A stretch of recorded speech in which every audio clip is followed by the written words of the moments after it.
নমস্কার বন্ধুরা, বাড়ির কালী পুজোর একটা ছোট্ট ব্লগ নিয়ে আসলাম আপনাদের জন্য। অনেক বন্ধু বলছো যে ব্লগ করো, তো ব্লগ করা হয় না আমার, আমি এমনিতেও কুকিং চ্যানেল আমার, তাও আমি আজকে একটা ছোট্ট মিনি ব্লগ করলাম, আর ব্লগটা হবে রান্নারই।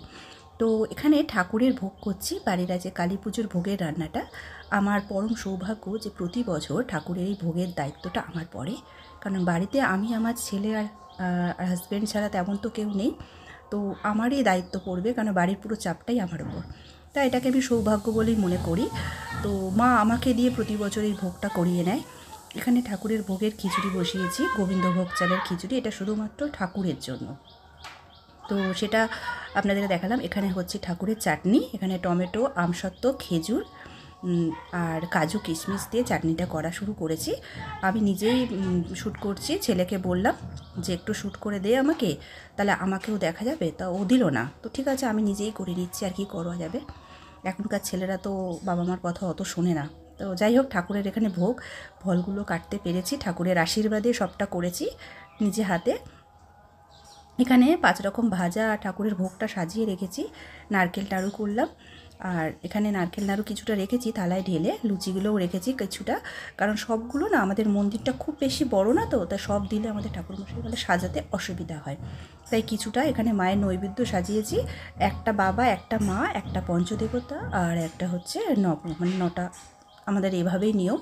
তো ভোগগুলো কিন্তু আমি ঢেকে রেখেছি, এখন পুজো হয়ে যাওয়ার পর আমি শ্যুট করেছি, কারণ আমাদের ঠাকুর পুজোর সময় তো ছবি তোলা যাবে না, এটা নিয়মও না, ঠাকুরের দৃষ্টি পড়বে। এখানে দেখতেই পাচ্ছেন পায়েস অনেকটা কমে গিয়েছে, অনেকটাই দেওয়া হয়ে গিয়েছে সবাইকে। তো তারপর এখানে ঠাকুরের সুজি, এই লুচি, আর এখানে ফল কেটে রেখেছি, ফল সব কাটিনি, এখানে মন্দিরে চলে আসলাম। মন্দিরে ঠাকুরমশাইয়ের ভিডিওটা, আমাদের মাকে একটু দর্শন করে নিন আপনারা বন্ধুরা। সবার মঙ্গল করো মা তুমি। বছরেই একদিন আমাদের বাড়িতে ব্রাহ্মণ দিয়ে পুজো হয়, আর প্রতিদিন আমরা নিজেরা করি। তা আজকে রটন্তী কালী পুজো, এখানে হোম হচ্ছে ঠাকুরমশাই। এখন বাজে ভোর 4টের সময় হোমটার শ্যুট করেছি। আর সবথেকে বড় কথা কি, ঠাকুরের এই যে আশীর্বাদ, মানে ঠাকুর নিজেই যেন সবটা করিয়ে নেয়। পুজো করার 3-4 দিন আগে থেকে আমি ভীষণ চিন্তায় থাকি যে আমি কি করে পারবো, আমি একা মানুষ। কিন্তু যতই একা মানুষ হই, ঠাকুর যেন এসে আমাকে সব কিছু করিয়ে নেয় আমাকে দিয়ে। এটা আমার মানে প্রত্যেক বছর এই চিন্তাটা হয়, আর প্রতি বছরই কিন্তু মা সে কাজ থেকে আমাকে উদ্ধার করে দেয়, কেউ না কেউ আমাকে হেল্প করতে চলে আসে। তোমাদের সবার এই ভিডিওটা ভালো লাগলে অবশ্যই একটু লাইক কমেন্ট করে দেবে। মায়ের আশীর্বাদ সবার জন্য থাকলো, সবাই আশীর্বাদ করো মা, যেন সবাই ভালো থাকে। আর এবছর যাদের যাদের চ্যানেল মনি হয়ে যাওয়ার কথা, তাদের সবারকে তুমি আশীর্বাদ করো, সবার মনস্কামনা পূর্ণ করো মা তুমি। এটা হলো শান্তি কলস, ধান দিয়ে ঘটে আমপলব দিয়ে এটা করা হয়।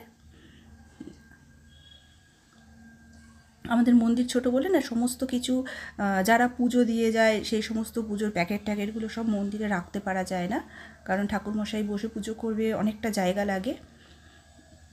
আর আজকের দিনে আমাদের মাকে খুব সুন্দরই লাগে দেখতে। দেখো মায়ের দর্শন করো, মুখটা মানে দেখো কত সুন্দর লাগে, যেন একটা আলাদা যেন সৌন্দর্য। সেদিনকে মা যেন খুব আনন্দ খুশি পায়। সারা বছরই আমাদের মা খুব খুশি থাকে, কিন্তু এই দিনটা যেন মায়ের একটা স্পেশাল ডে।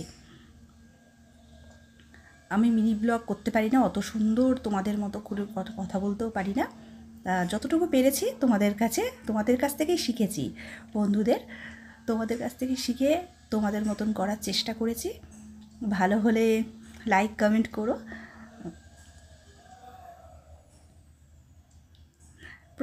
মানে এই উপোস করে থেকে মায়ের ভোগ রান্না করি, খুব ভালো লাগে এটা। আর বন্ধুরা আমাকে অবশ্যই জানিও তোমাদের